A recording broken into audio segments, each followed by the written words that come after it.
Assalomu alaykum. Bugun juda yangi smartfonlar emas, lekin ko'pchilik so'ragan smartfonlar, birdaniga ikkita smartfon A51 hamda A71. Qarasak kanalimizda ular haqida video olmagan ekanmiz va baribir bizning obunachilarimiz bularga qiziqishni ko'rsatyapti. Shuning uchun ikkita alohida video qilmasdan birdaniga ikkalasini ham ko'rsatmoqchimiz. Tezda unpacking qilamiz. Xo'sh, A51 ko'pchilikka tanish, ko'p to'xtalib o'tirmaymiz. A71 ham ko'pchilikka tanish, ikkalasi ham bir xil rangda, quvvatlagich. Bunisida salgina boshqacha Type-C'li va Type-C dan Type-C'ga va USB-A dan Type-C'ga kabel hamda noodatiy bo'lgan, hozirgi kunda ko'p smartfonlarning qutisida kelmaydigan mana bu quloqchinlar. Endi sifat jihatdan uncha zo'r deb bo'lmaydi, lekin baribir shularning borligi ham shu o'ziga yarasha plus. Demak, mana smartfonlarimiz, bunisi A71, bunisi A51, lekin qaysi biri A71, qaysi biri A51 ligini aytmaganimcha bilmaysiz. Shunchaki faqat hajm bilan farq qilishi mumkin. Mana A71 sal kattaroq, lekin qolgan jihatlaridan bir xil. Ikkalasining ham rangi bir xil, Prism Crush Blue, lekin A71 salgina ochroq ko'rinyapti ko'zimga va ikkalasida ham mana shunday geometrik shakllar chizilgan. Menimcha chiroyli, o'ziga xos, ko'pchilik orasida taniladigan smartfon va bu tanish jihatlardan biri bu kameralarning joylashuvi. Hozir esingizda bo'lsa, Note 20 da ham aynan shu usulda kameralar o'rnatilyapti hozir va umuman olganda Samsunglarning o'ziga xos bir dizayn elementiga aylandi bu kameralarning joylashuvi. Ikkalasi ham plastikdan, demak, qiriladigan smartfonlar, atroflari ham plastikdan, displeyi bir xil, Infinity O, texnologiya jihatdan ham, sifat jihatdan ham bir xil. Albatta, katta kichikligini agar e'tiborga olsak, A71 kattaroq. Ikkalasi ham Super AMOLED 6.7 dyuym, 6.5 dyuym, 1080 ga 2400, 1080 ga 2400. Ikkalasi ham Gorilla Glass 3 bilan himoyalangan. Hamda yana bir farqi bu kameralarning katta kichikligi. Demak, A51 da kamerasi salgina nozikroq, sal kichkinaroq va chiroyliroq ko'rinyapti menga. Balki sizga uncha farqi yo'qdir, lekin A51 da menga sal yechim yaxshiroq ko'rindi. Ikkala smartfon ham qo'lda qulay ushlashga, albatta A51 kichkinaroq bo'lgani uchun qulayroq, A71 salgina kattaroq bo'lgani uchun sal katta endi noqulaylik tug'dirishi mumkin. Lekin agar sizga kattaroq smartfonlar yoqsa, albatta A71 ni tanlaganingiz yaxshi. Shuni ham nazarga oling, bunga chexol taqqaningizda bu yanada kattalashadi. Chexol taqmasangiz bu plastik qirilishi mumkin. Shu joyi bor. Lekin umuman olganda menga yoqdi. Ergonomikasi yaxshi, dizayni yaxshi.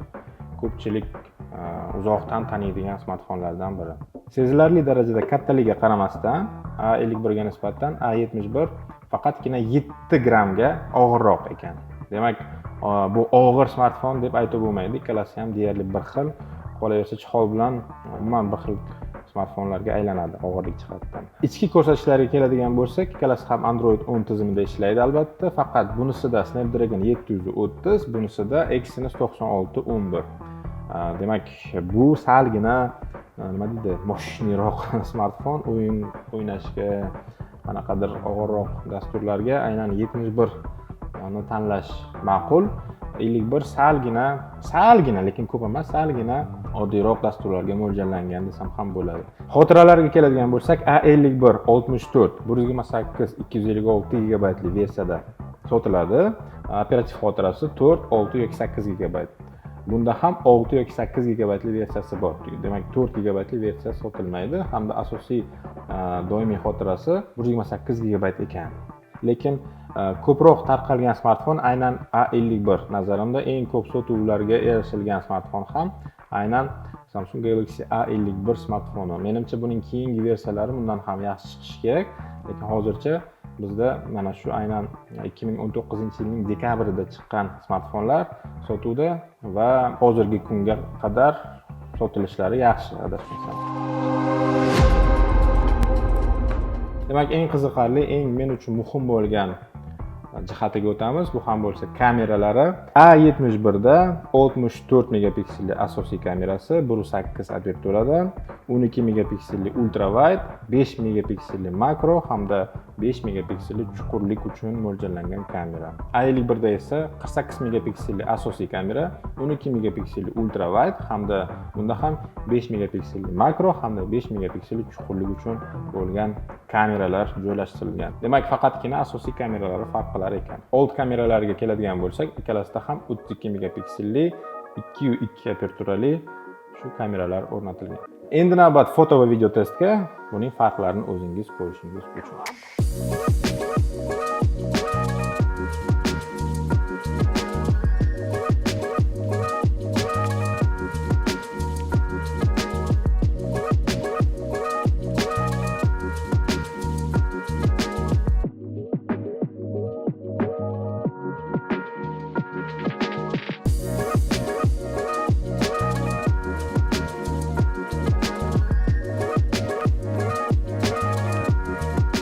Mana asosiy kameralarga video olinyapti.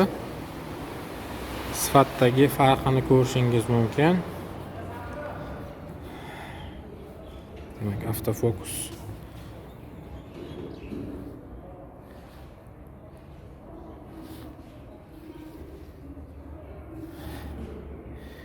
Deyarli bir xil. A71 sal yaxshiroq. Bizning UzAuto Motors olib sotuvchi kompaniya mashinalari. Keng qamrovli videosi. Demak,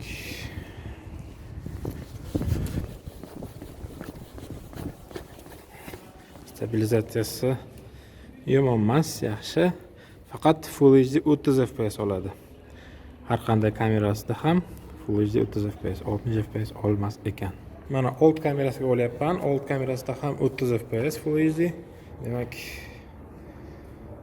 farqini ko'ryapsiz. Mana yorug'likka kelsak, sifat ikkalasida ham bir xil desam bo'ladi.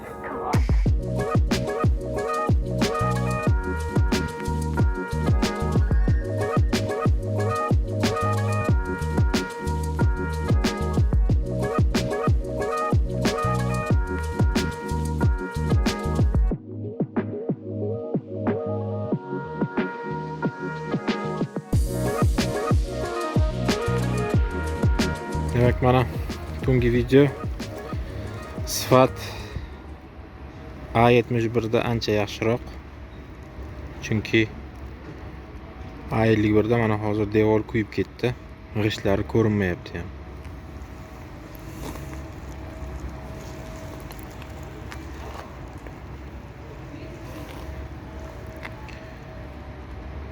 Old kameralariga olyapman. E'tibor bering, qizil rang ikki xil ko'rinishda. Qaysi birisiga ma'qul endi o'zingiz tanlaysiz. Stabilizatsiyasini endi yorug'lik bo'lgan joyda yaxshi. Yorug'lik bo'lmasa yomon emas bo'ladi.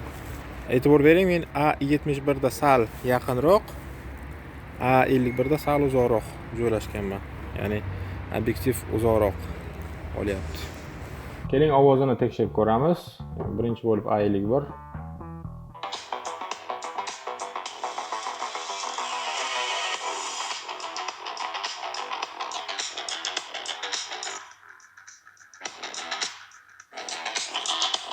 Va A71.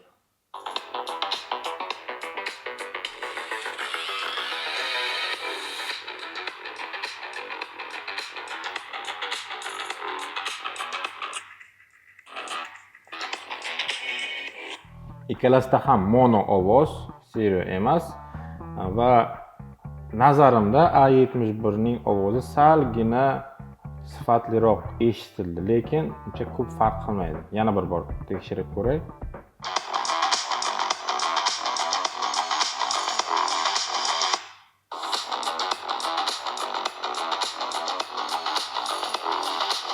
Buning ovozi sal basroq, ya'ni past chastotalari sal yaxshiroq o'xshadi, lekin uncha ko'p farq qilmaydi baribir. Xo'sh, ovoz jihatdan yomon emas, yaxshi. Qo'ng'iroq bo'lsa eshitasiz, lekin maza qilib musiqa tinglash uchun quloqchin ulash kerak bo'ladi. Demak, ikkalasida ham barmoq izi skanerlari ekran ostida. Hozir tezligini ko'ramiz. Deyarli bir xil.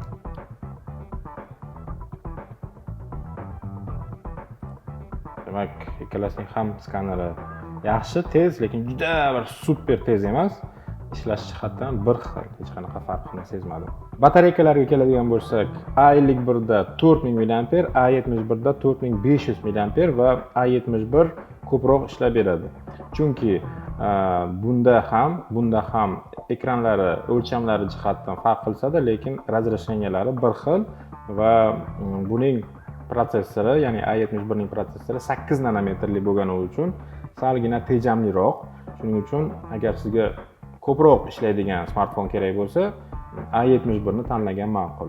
Agar shu bir kun sizga yetib ortsa, shu A51 ham sizga bo'ladi. Smartfonlarning yana bir farqi, A51 15 vatli zaryad vositasi bilan jihozlangan hamda 15 vatli tezda zaryad olishni qo'llab-quvvatlaydi. Bunisi esa 25 vatli, ya'ni tezroq zaryad oladi. Shuning uchun bu jihatdan ham A71 yaxshiroq, buning zaryad vositasi ham sal zamonaviyroq ko'rinishga ega hamda Type-C bilan jihozlangan. Aytgancha ikkalasida ham mini jack bor, ya'ni quloqchin uchun joy bor. Ikkita sim karta va flash karta uchun joy bor. A71 da ham, A51 da ham xuddi shunday. Juda ham qulay, ikkita sim karta va flash kartani birdaniga ishlatish mumkin. Suvdan qo'rqadi albatta ikkalasi ham. Ikkalasida ham NFC bor. NFC degani hozir to'lovlarni amalga oshiradigan texnologiya. Har gal aytaman, har gal so'rashadi. Shuning uchun har gal qaytaramiz. Va yaxshi tomonlardan biri ikkalasida ham USB Type-C. O'zi 2020-yilda USB Type-C chiqmasa bo'lmaydi hamda. Hozirgi smartfonlarning hammasida shu Type-C chiqishi tarafdoriman. Qolaversa iPhone'larda ham. iPhone'lar hali ham Lightningda yuribdi. Smartfonning tezligi, uning ishlashi qiziq bo'lsa agar, mana Geekbench testlarini o'tkazdik. Bunda 544 single core'da, bunda 314. Demak, A71 ancha yaxshiroq hamda multicore'da 1758 ga 1211. Demak, A71 ancha sifatliroq, ishlash jihatdan tezroq va og'irroq dasturlarni yaxshiroq ishlab beradi. Menga qolganda A71 ni tanlagan bo'lardim, chunki og'ir o'yinlar, og'ir dasturlarda aynan smartfonning ishlashi menga kerak. Keling, battlelarni yaxshi ko'radiganlar uchun bir speed test uyushtiramiz. Eng kerakli dasturlarni ochilish tezligini solishtiramiz.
Endi eng asosiy jihatlaridan biri bu smartfonlarning narxlari. A51 128 GB versiyada 3,5 million atrofida, A71 128 GB versiyada 4,5 million atrofida. Orasidagi farq $100 kamroq salgina.